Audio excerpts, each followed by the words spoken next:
What's going on? Welcome everyone. So this week I wanted to kind of show you all something interesting and just kind of share something that's happening in my life.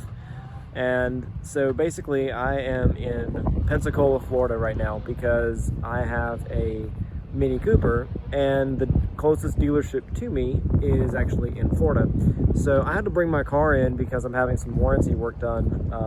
Long story on that one, just a crazy little module that it runs several of the electrical systems in the car, and it died. And apparently so if anyone has this happen, the module is a computer chip, and it will die while you're driving the car, but it doesn't actually cause any problems until you disconnect the battery. So I attempted a repair on my vehicle last week, and in the process of disconnecting and reconnecting the battery, that little chip then won't boot back up, and it runs several of the emergency systems, or the electrical systems, and really needs to be replaced. So I'm having that done, and I wanted to kind of try my hand at a vehicle review because I have a courtesy vehicle from Mini right now, and this is a 2021 Mini Cooper S hardtop 4-door.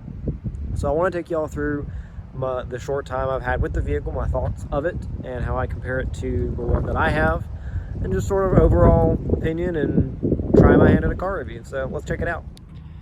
So like I mentioned, this is the 2021 Mini Cooper S hardtop 4-door in the Starlight Blue Metallic color.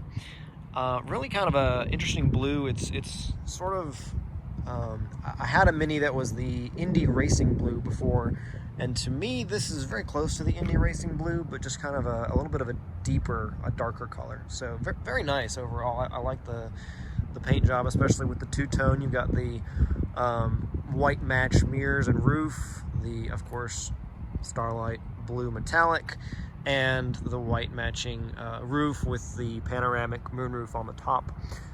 The interior is carbon leatherette, but we'll get into that in a little bit later.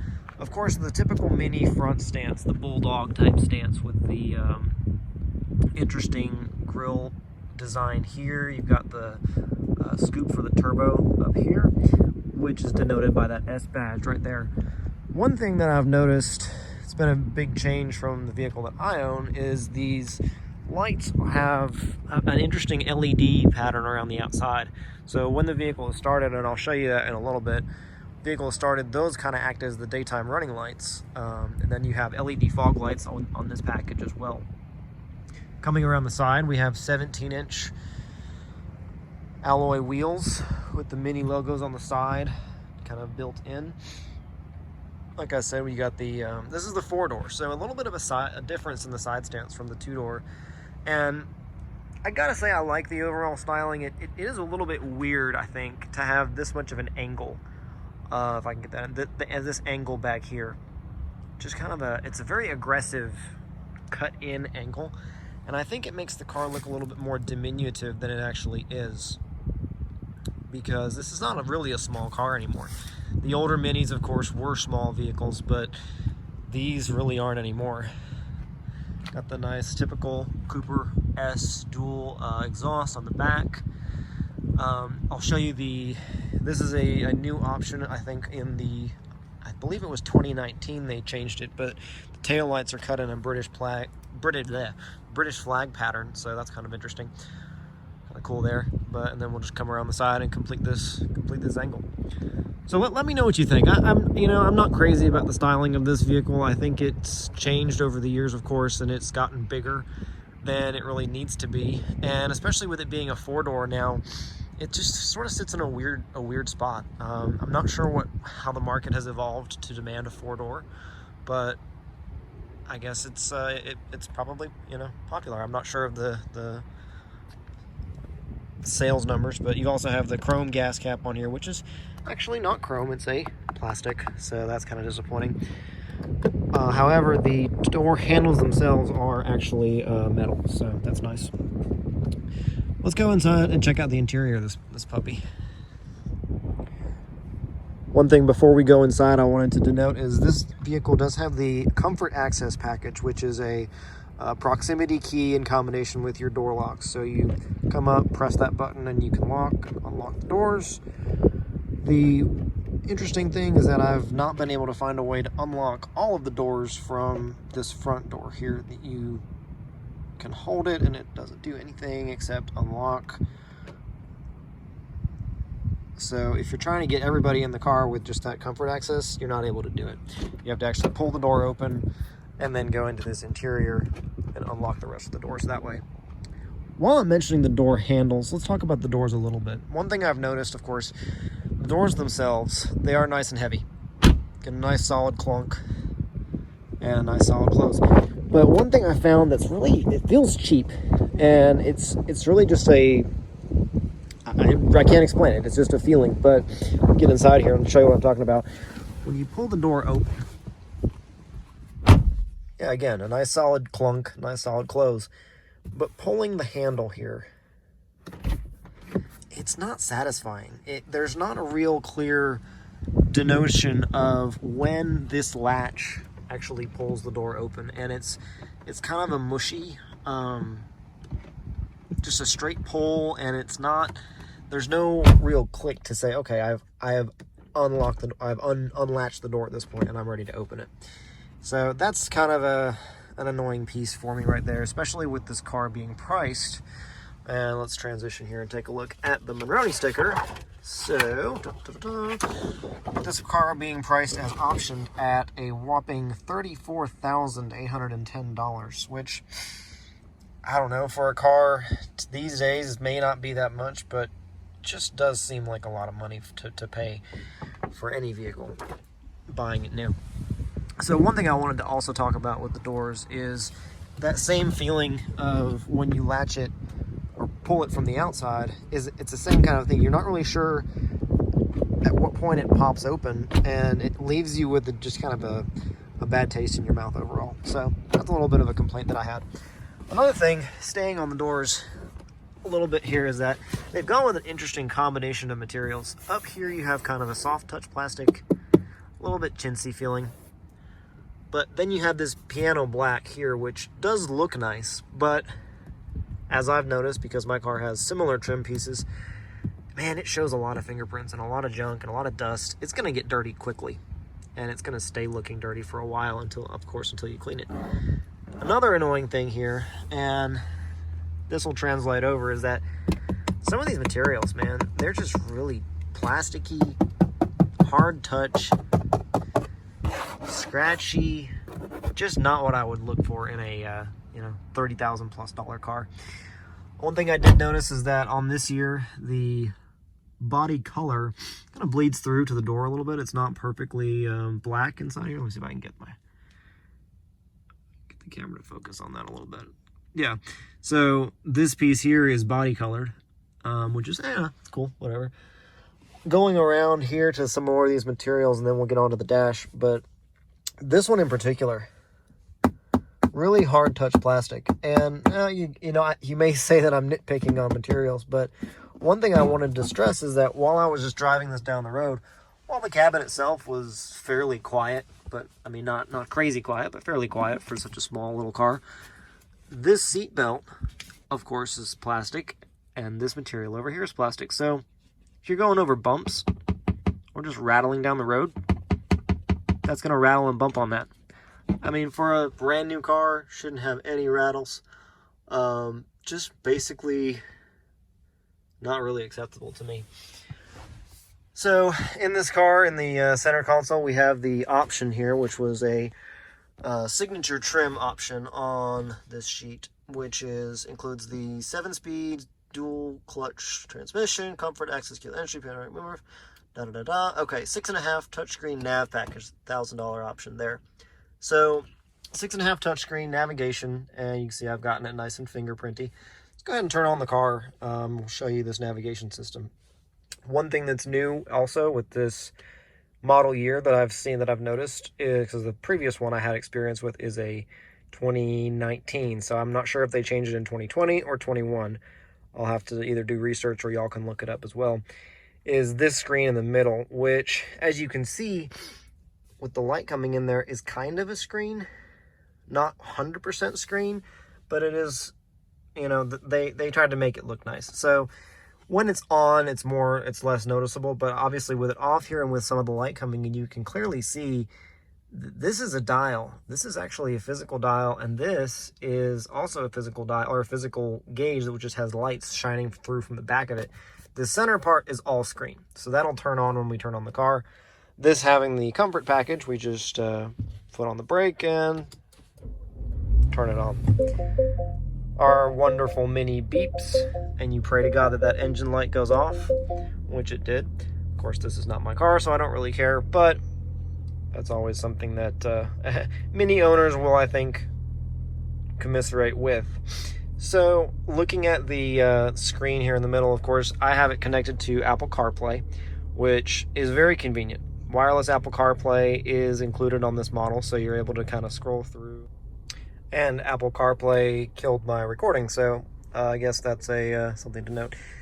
Basically, the built-in infotainment system is nice. It is a convenient feature to have, and it is a combination of Mini's adaptation of BMW's iDrive system, since Mini is owned by BMW. But you've got the option to either use the touchscreen or use the scroll wheel, and of course, kind of go around and get your different functions. The built-in navigation, I used it. It wasn't great.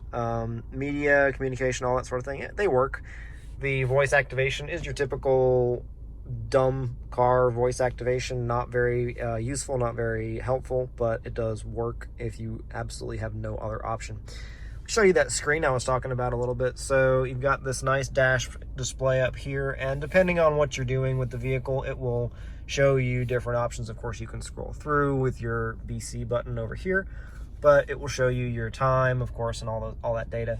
So you can see what I was showing you with the digital does have a nice exhaust note, but the digital display for your RPM and the digital display for your gasoline, they're semi-digital. They're not fully digital from what I noticed. The wheel on this vehicle is an upgrade, and it's, let's see here, it is a, how much is it? Oh, it's included actually with the S package on this one. So it's a John Cooper Works steering wheel, and I gotta say, it's a nice steering wheel. I really enjoy the leather wrapped, the stitching. It just feels good. It's a bit thick, but when you're handling it, when you're kind of using it, it does, it does sit solidly in the hand. One thing I did notice is that it is it's narrow. It kind of tapers up here, and not it's uniform all the way around in this direction, but it tapers in and out. So in long highway trips, which hopefully you're not buying this car for that, but in long highway trips, that could get a little pinchy, a little bit annoying. Otherwise, it's just a nice overall feeling steering wheel and great handling grip, especially at medium to higher speeds. I could see this giving you a lot of control. This does have the shift paddles as well. You've got your plus and minus here. Although, again, just like with the materials of this car, they're plastic. They don't feel good. I would never really use them. They just don't feel good to use.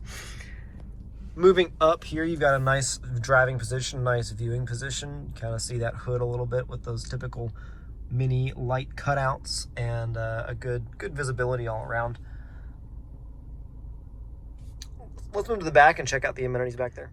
So sitting in the back of this vehicle, it's okay. It's not super uncomfortable. I am 5'7", so I'm not a huge person, but I would say this is manageable for short trips around town. Nice that you do have the panoramic moonroof up here, so great view of the wonderful cloudy sky today. But nice panoramic moonroof. In the options for it, of course, they are located up here, and when you roll it back, it will roll to about the middle of the vehicle.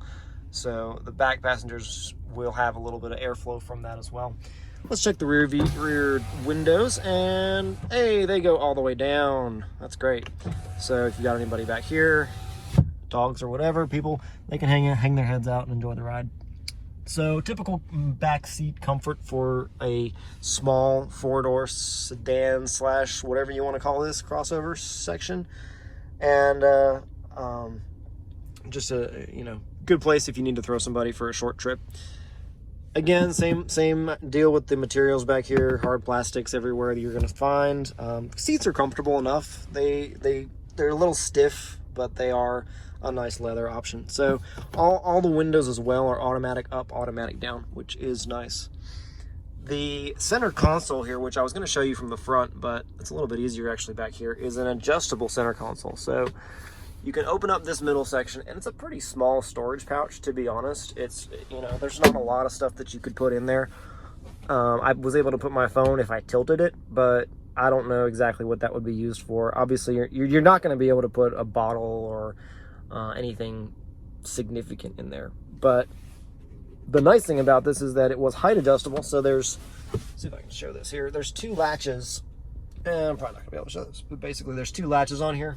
The first one is kind of here. The second one's a little bit lower. And that second one will actually allow you to pull it up out of the way or adjust what height you want it at when it's sitting there. So you can have it lower or higher depending on your comfort level. I had it a little bit lower just because, you know, I'm a little bit shorter and my arms are shorter. So I'll move up to the front. Well, actually, let's check out the back, the boot, the trunk, whatever you want to call it back here. Trunk has an automatic, or I'm not sorry. I'm not sorry. I am sorry. An electronic latch on the back here. So you press that in, pull it up, and you've got a trunk area. It's enough to put maybe 2 or 3 suitcases, nothing crazy, but a nice privacy bin here, which can be removed. And of course, your folding seat options to get all your massive storage capacity in this vehicle.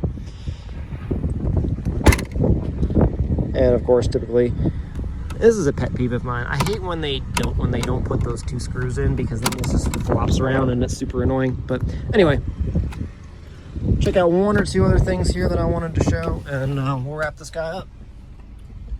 My thoughts about the vehicle overall are good. I would say if you're looking to buy a brand new car, if you're looking at a small 4-door vehicle, this may be a good option for you. Overall, the ride is nice. Mini does a good job of having a ride that gives you a combination of connectivity with the road and also comfort. So basically it's it's hard to describe exactly the ride quality, but I would say it's smooth enough to enjoy a longer drive. Definitely wouldn't want to be your go-to car if you're driving, you know, across country all the time, but smooth enough ride to enjoy a longer drive. But really, it's a very connected ride to enjoy a more spirited driving. With that being said, there are a couple of different driving modes. With this switch over here, automatic start-stop with the engine on stoplights, which I really am not a fan of. I think that's going to wear out your starter. I'm not a mechanic, don't quote me, but just all that stopping and starting for the vehicle, I'm not a huge fan of. If you want something that's more fuel efficient or less carbon emissive, get an electric vehicle. Don't even mess with this whole automatic start stop. So any car I drive with this, I always turn it off. But if on default, on the green energy option, which the switch down here goes between sport and green, and there's a mid setting. So I'll show you this. You activate this, sport, mid, green. Sport, of course, changes your shift points and keeps the car in boost more often, because this does have a turbocharger. And that's, for most people, going to be the most fun driving. That was most of the time I owned this car. Most of the time I was in possession of this vehicle, I drove it in the sport mode, just because it's so much fun. It shifts quicker. It shifts. It keeps you, again, up in that boost curve, so you're able to just put the power down when you need it. This is a front-wheel drive car, however, so don't expect a crazy amount of handling and performance. So just keep your expectations where they should be, and I think you will enjoy this car if you end up purchasing it. But my overall recommendation for it would be not to purchase it. Find something used. At $35,000, it's a lot of money for something that is not giving you all of the options that I think other cars at that price point can give you. For example, one of my biggest issues with this car was, while I was testing it on the road, was that it does not have any form of adaptive cruise control or lane keep assist or anything like that. And there are a lot of vehicles at that $35,000 price point that have those options. So one in particular was that I drove earlier this year, was a Honda Accord Sport, which was honestly more comfortable, quieter, and obviously had more storage room and about the same fuel economy as this vehicle. And it had active lane keep assist with adaptive cruise control. So basically autopilot on the freeway, and it worked really well. It kept me in the lane, it kept me behind the car. It was incredible.